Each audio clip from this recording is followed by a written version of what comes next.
Philippines has become an unavoidable player in the Indo-Pacific's most dangerous flashpoints. Its northern islands sit less than 100 miles from Taiwan, placing the country directly inside the first island chain, and along the critical Luzon Strait, a choke point for China's naval access to the Pacific. At the same time, the Marcos Jr. administration has shifted focus from internal threats to external defense, expanding its U.S. alliance through new bases in northern Luzon and drawing Beijing's ire. This makes the Philippines not only a frontline state in any Taiwan contingency, but also the guardian of nearly 200,000 Filipino workers in Taiwan, whose safety is tied to potential conflict. The deeper tensions extend beyond geography. The Taiwan Strait crisis reflects Beijing's insistence on reunification by force if necessary. 全国各族人民传承和弘扬伟大抗战精神，中华民族伟大复兴势不可挡。 While Taiwan rejects that claim and receives U.S. backing under the Taiwan Relations Act. 台湾当然是一个国家啊。 In parallel, China's sweeping 9-dash line continues to overlap with the Philippines' exclusive economic zone, fueling confrontations like the standoff at Second Thomas Shoal. And across the South China Sea more broadly, Beijing's militarized islands and disregard for the 2016 arbitral ruling reveal that this is not about a few reefs, but about control of global trade lanes and untapped resources. The convergence of these disputes creates a perfect storm. A minor incident could escalate into a wider conflict involving Taiwan, the US, and its allies. For the Philippines, the risks are not abstract. The Luzon Strait is a vital artery of global commerce. Taiwan is a key trade partner, and any war would endanger both Filipino lives and the national economy. This forces Manila into a delicate balancing act, managing its asymmetric relationship with China while reinforcing its US alliance. Ultimately, the Philippines is no longer a passive observer, but a pivotal actor. China's sharp warning following the Taiwan Strait warship transit shows that Manila's choices now carry consequences for the entire Indo-Pacific.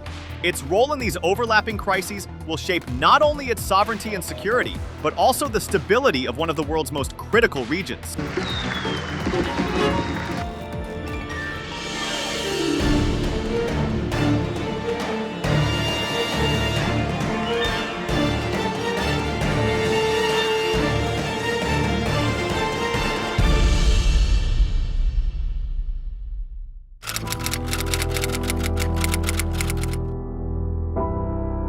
China's warning to the Philippines in the wake of the Canadian and Australian warship transit through the Taiwan Strait is not simply rhetorical bluster. It reflects Beijing's acute awareness of Manila's strategic location, its shifting defense posture, and the growing role it could play in any Taiwan contingency. China is accusing the Australian Navy of troublemaking and provocation over a ship in the sensitive Taiwan Strait. The Australian warship recently joining Canada, the Philippines and the United States in a coordinated military exercise. To understand why the Philippines was singled out, one must break down three interlocking factors: geography, alliances, and the human dimension. Geography alone explains why the Philippines has become impossible for Beijing to ignore. The Batanes Islands, the northernmost part of the Philippine archipelago, are situated less than 100 miles from Taiwan. This positions the Philippines squarely within the so-called First Island Chain, a string of islands stretching from Japan down through Taiwan and the Philippines that military planners on both sides of the Pacific see as the front line of any confrontation. The Luzon Strait, which separates Taiwan from northern Luzon and Batanes, is one of the few deep-water passages linking the South China Sea with the broader Pacific Ocean. For China's People's Liberation Army Navy, PLAN, the strait is a critical choke point. Without access through it, Chinese submarines and warships risk being bottled up close to their home ports, unable to project sustained power into the Pacific. Military analysts agree that any Chinese operation against Taiwan would, at a minimum, require freedom of movement through or around the Luzon Strait. That reality elevates the Philippines from a peripheral player to a pivotal one. In effect, the Philippines' geography places it at the crossroads of Chinese strategic ambitions and US-led containment strategies. This makes Manila an unavoidable factor in Beijing's calculations, and explains why Chinese officials increasingly frame Philippine actions, such as hosting foreign forces or conducting joint exercises, not as isolated choices, but as direct threats to China's ability to maneuver in a conflict scenario. China's warning also reflects its frustration with the Philippines' growing alignment with the United States and its allies. 有关国家在南海开展所谓联合巡航，炫耀武力，挑动对抗，只会加剧局势紧张，破坏地区稳定。中国维护自身领土主权和海洋权益，维护南海和平稳定的决心坚定不移。我们敦促有关国家停止在南海拉帮结派、兴风作浪，停止损害地区和平稳定。For decades, Manila's military doctrine was overwhelmingly focused on internal security threats, such as insurgencies and terrorism. But under President Ferdinand Bongbong Marcos Jr., that doctrine has undergone a profound transformation. Defense Secretary Gilbert Teodoro underscored this shift when he stated bluntly that China has no right to dictate the Philippines' sovereign decisions, a clear rejection of Beijing's attempts to pressure Manila into scaling back its defense partnerships. Ang red line ng China, red line sa taong bayan nila. Huwag nilang iimpwesto sa atin. Dahil nangyari dito sa Pilipinas, kung nangyari man, bayan natin ito. A case in point is the expansion of the U.S.-Philippine Enhanced Defense Cooperation Agreement, EDCA. Under Marcos, 4 new EDCA sites were approved, including strategically positioned facilities in northern Luzon. These bases, though officially under Philippine sovereignty, could host U.S. troops, logistics hubs, and even missile systems in the event of a Taiwan contingency. This fundamentally alters the strategic landscape for China. What Beijing once viewed as a largely symbolic alliance is now morphing into a practical military reality. Philippine territory serving as potential staging grounds for U.S. and allied operations. For Beijing, this represents not just a diplomatic slight, but a direct challenge to its military calculus. The symbolism of the Philippines' shift should not be underestimated. By reorienting its military toward external defense, Manila has signaled to both its domestic audience and its allies that it is prepared to act as more than a passive bystander. For Beijing, however, that shift is intolerable. It transforms a once manageable neighbor into an active player in what China views as its core security environment. The sharper the Philippine-U.S. alignment grows, the louder Beijing's warnings are likely to become. The third element of China's warning centers on people, the nearly 200,000 Filipino migrant workers currently living and working in Taiwan. This diaspora is one of the largest foreign communities on the island, employed in sectors ranging from manufacturing to elder care. For Manila, this presents not just an economic stake, but also a humanitarian obligation. President Marcos Jr. has openly acknowledged that in the event of an all-out war in the Taiwan Strait, the Philippines would inevitably be drawn into it due to the sheer scale of the potential evacuation required. If there is a confrontation over Taiwan between China and the United States, there is no way that the Philippines can stay out of it, simply because of our physical geographic location. To understand how close Taiwan is to the Philippines, the large city of Kaohsiung in Taiwan is a 40-minute flight away from the capital of my province in northern Philippines, in Lawag. That's how close it is. If you think about it, if there is all-out war, then we will be drawn into it. And I assure you with the greatest hesitation, but we will have to defend our territory and our sovereignty. Ensuring the safety of hundreds of thousands of citizens would demand logistical coordination, military support, and likely cooperation with allies such as the United States and Japan. Beijing, however, views this rationale with suspicion. In Chinese eyes, Manila's invocation of humanitarian concerns provides cover for what they see as a deeper strategy, embedding the Philippines more firmly into U.S.-led regional security architecture. For China, the idea that the Philippines might use the pretext of protecting its citizens to justify participation in or support for a Taiwan contingency is unacceptable. Its warnings, therefore, are aimed not only at deterring direct military cooperation, but also at delegitimizing Manila's humanitarian justification before it gains traction in the international arena. This human dimension illustrates the complexity of the Philippines' position. On one hand, The government cannot ignore the real and pressing need to safeguard its citizens abroad.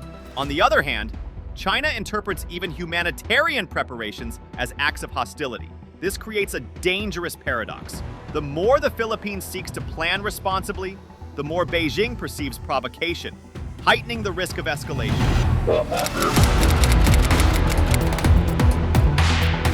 At the heart of Beijing's warning to the Philippines lies a broader geopolitical storm, a convergence of overlapping disputes across the Taiwan Strait, the South China Sea, and the global contest for maritime dominance.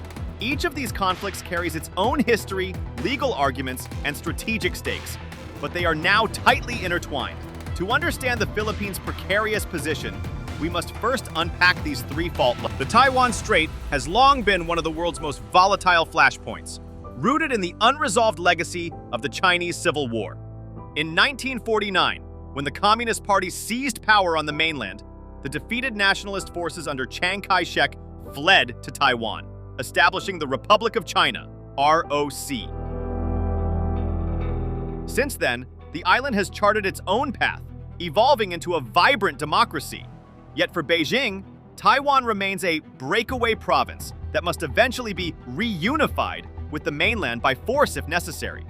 What makes the situation explosive is that the People's Republic of China, PRC, has never governed Taiwan, while the Taiwanese people overwhelmingly reject Beijing's sovereignty claims. The military pressure has grown relentless. Chinese aircraft and naval vessels now routinely cross the Taiwan Strait's median line, once an informal buffer. In recent years, the tempo of these incursions has surged dramatically, part of Beijing's strategy of gray zone operations designed to intimidate Taipei without triggering outright war. The United States looms large in this equation.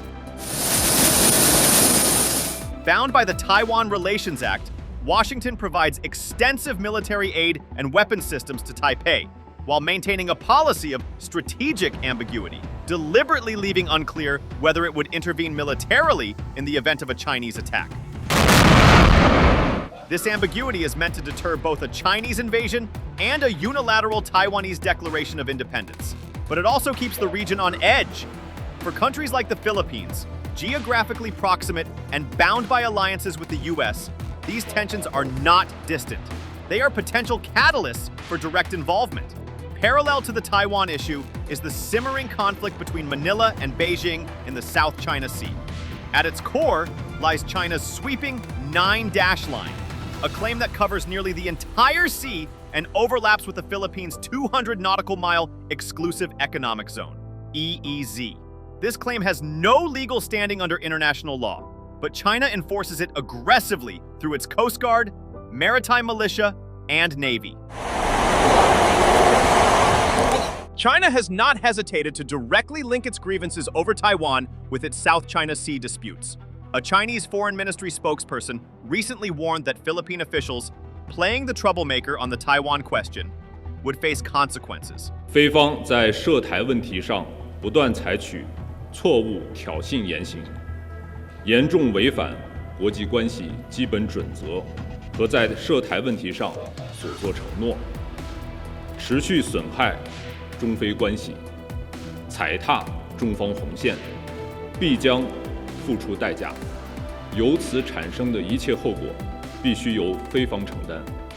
An unusually blunt statement that conflates Manila's alliance with the US and its own maritime defense efforts. This linkage is deliberate. It allows Beijing to frame Manila as part of a broader anti-China bloc and to justify heightened pressure in both theaters. Finally, there is the broader contest over the South China Sea itself. This body of water is far more than a cluster of reefs and rocks. It is a strategic and economic jugular vein. An estimated $3.36 trillion in global trade flows through its lanes every year, making it one of the most critical maritime highways on the planet. Beneath its seabed lie potentially vast reserves of oil and natural gas, while its waters host some of the richest fishing grounds in Asia. Control of the sea means control of economic lifelines, food security, and energy futures. China has dramatically altered the physical and strategic landscape of the region through an unprecedented program of island building. In the Spratly Islands, Beijing has dredged sand and coral to transform reefs into artificial islands, equipping them with deep water ports, radar installations, surface-to-air missile systems, and 3,000-meter runways capable of hosting fighter jets and bombers. These fortified outposts extend China's reach deep into the maritime heart of Southeast Asia, giving it a network of unsinkable aircraft carriers to project power. Yet the legal foundation of these claims has already been dismantled. In 2016, the Permanent Court of Arbitration in The Hague ruled overwhelmingly in favor of the Philippines, invalidating the 9-dash line and affirming Manila's sovereign rights within its exclusive economic zone. Beijing, however, dismissed the ruling as null and void, continuing its military buildup and harassment campaigns. For Manila, the ruling remains its strongest legal weapon. For China, it is an irritant that underscores its defiance of international law. The Philippines today finds itself standing at the crossroads of two converging storms, the Taiwan Strait crisis and the South China Sea dispute. Each is already volatile on its own, but together, they create the conditions for what analysts have described as a potential perfect storm. In such an environment, even a seemingly minor maritime incident, a water cannon blast, a collision between Coast Guard cutters, or the harassment of a resupply mission could serve as the spark that ignites a wider conflagration.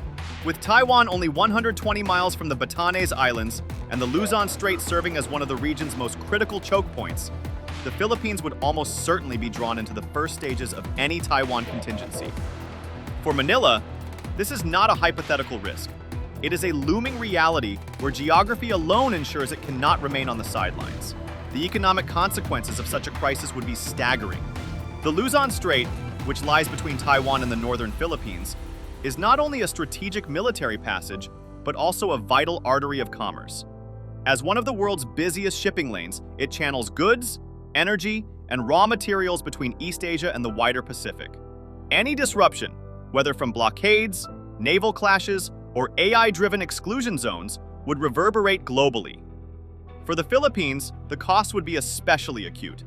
Bilateral trade between Taiwan and the Philippines reached $6.71 billion in 2024, making Taiwan the country's 8th largest export market.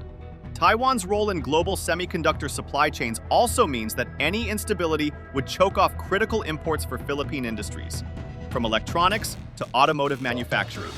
Beyond trade, Taiwan is also a source of foreign direct investment, a link that would be severed in the event of war. The human factor compounds these risks.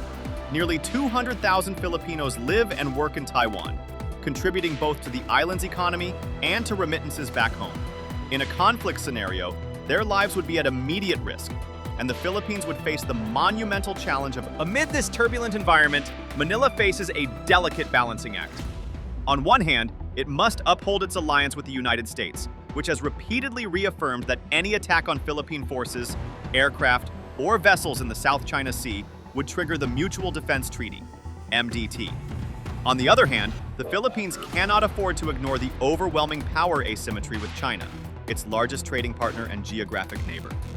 President Ferdinand Marcos Jr.